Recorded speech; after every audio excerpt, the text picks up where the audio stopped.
Hi, third graders, it's Mrs. Linderman. Today is the day you're going to get your explanatory essay template so that you can start to create your own published work. I want to remind you of a couple things. We went over the expectations on our last video lesson. So if you need to go back and rewatch that, it's there for you to use. You can do that as many times as you need. So if that's something you need, then please do it.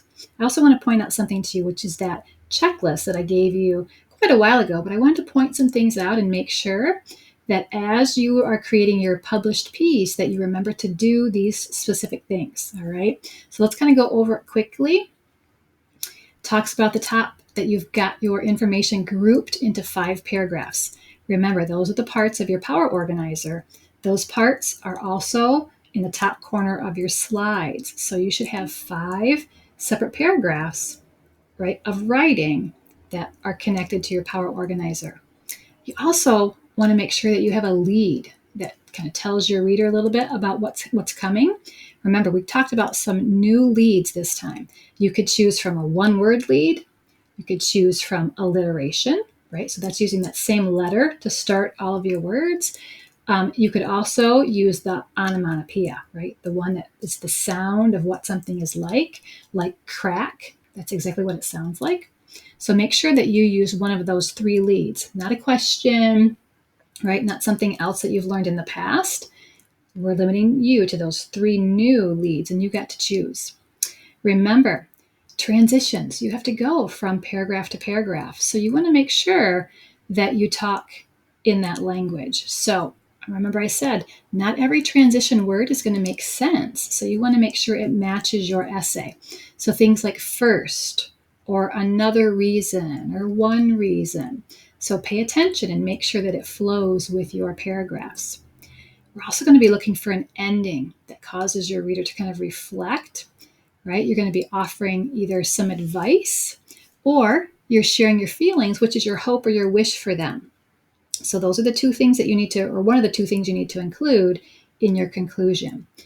Also going to be looking for some really good vocabulary that's specific to your topic, right? I'm talking about baking, so I used baking terms, baking lingo or language. So you need to be using some really good technical language vocabulary-wise in your essay as well.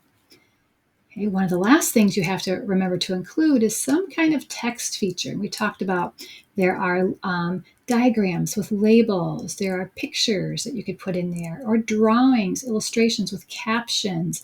Maybe you want to use a map. I love maps, right? Make sure you include at least one text feature in your explanatory essay. And remember, I showed you how to move that last slide around so that it fits in your essay where it's supposed to go. The bottom of this checklist includes all of your editing information. Remember, anybody can edit, right? It's just checking for spelling and grammar and punctuation, capitalization, those types of things. So I won't go over this, but make sure that you are checking your essay so that when you turn it in, you know it's the best possible work that you could turn in. All right. So I've included another copy of this just in case you couldn't find yours before, right? We're learning a little bit along the way as we're doing this digital kind of notebook or this digital writing. And we've got some changes coming the next time we do a unit. So be paying attention when we start our next unit, which is, I think, going to be informational writing. All right. So if you have questions, you know you can always ask your teacher, but today you're going to have your own copy of your Google slide presentation so that you can start on your final published piece. And remember, it's due Friday, December 11th. We're excited to